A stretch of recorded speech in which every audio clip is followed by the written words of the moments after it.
Even though the cold, icy clutches of Old Man Winter are continuing to wrap themselves around our throats, there is a light at the end of this tunnel. A light from spring's wet, pollen-filled kiss that emulates into the hot, wet, sick that we call summer. Though the summer will have us begging for sweet relief, it is definitely the more action-packed time of the year.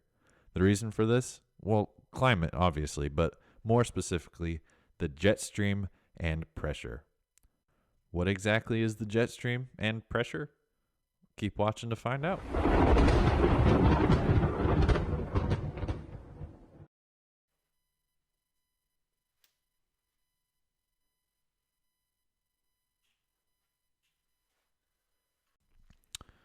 Hello, all you freaks of nature. As you can see, you've probably noticed I made a couple upgrades here. A little bit better lighting. My microphone is more suitable. New camera to be upgraded, coming in soon. Good stuff, hot to go. I'm ready for it. Let's get her done. Oh yeah. Woo. I know it's been a minute, but welcome. We're going to talk about the jet stream. Well, more specifically, we're going to be talking about air pressure, which does involve the jet stream. But we'll get into that in just a minute. So the main reason I want to go over this is, believe it or not, we are getting really close to chasing season. I know you northern people probably have a hard time thinking that this is almost prime chasing season. Depends on the year. Most of the time it's April, May.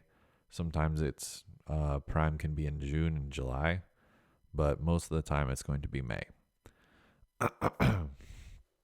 And I really want to go through this is because on my videos I make, on the videos that I make that's going to be like pre-chasing where I'm going to go, why I'm going there, I'm going to talk a lot about the jet stream and the layers of the atmosphere. And I want you all to know exactly, have an idea at least of what I'm talking about, more or less. So, yeah, I'm making these for your understanding. So, sit down and grab some chips or popcorn or whatever that is you like to eat. And we will talk about, very quickly, we will talk about these layers.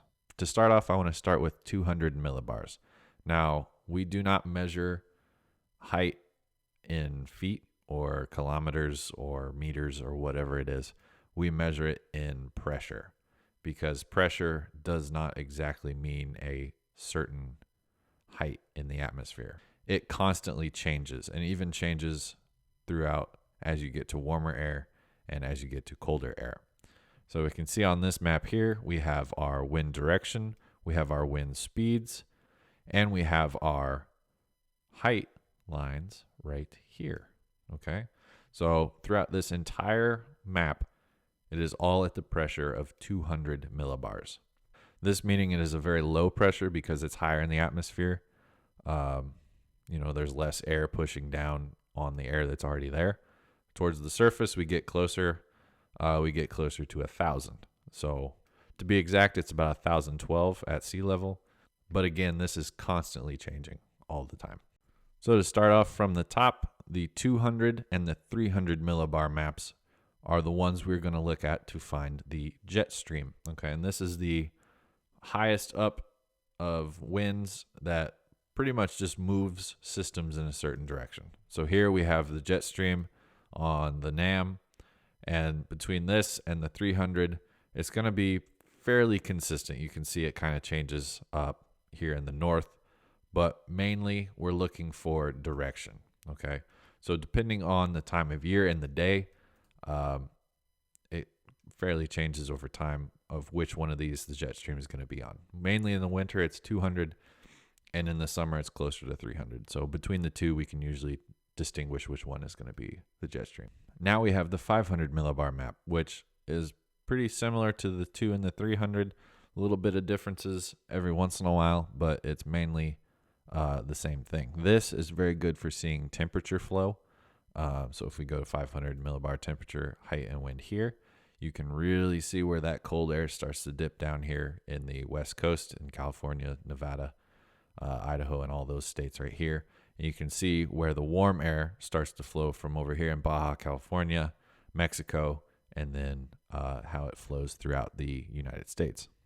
So the 500 map is very good for distinguishing fronts and exactly what kind of air is flowing through here.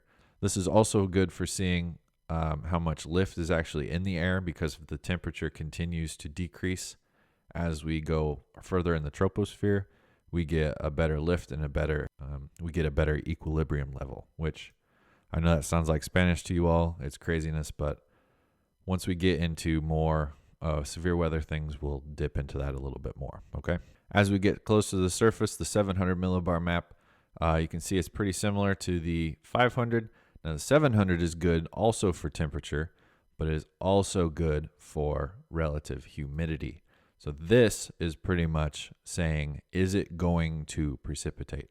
This is good in the winter, and it's also good in the summer. So this dark brown being very dry, and the blue being very moist. Relative humidity is key in seeing if precipitation is going to happen. As we get further towards the surface, the 850, I usually just look at temperature, and also like the 700, I look at relative humidity.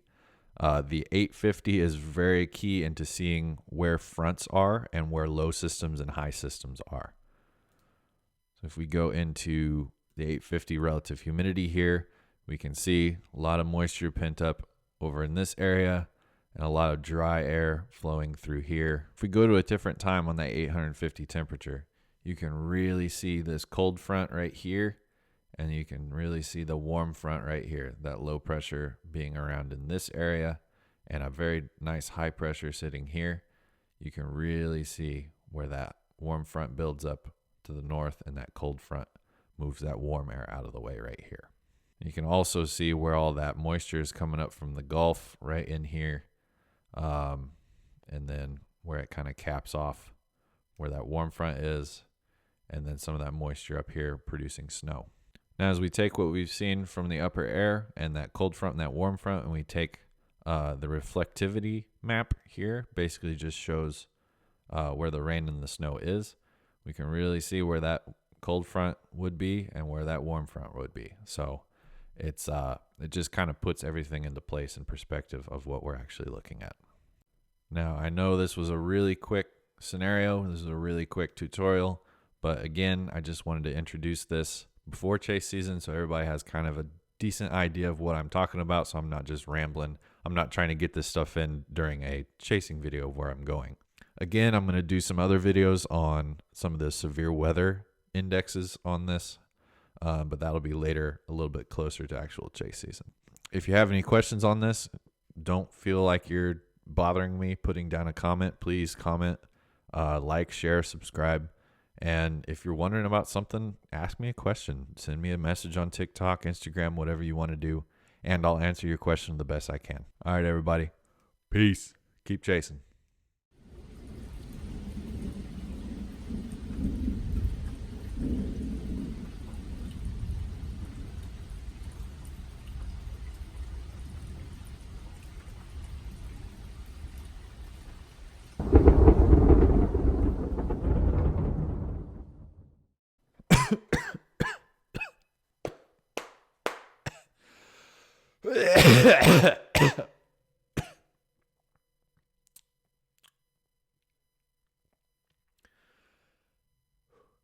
I think I just had a stroke.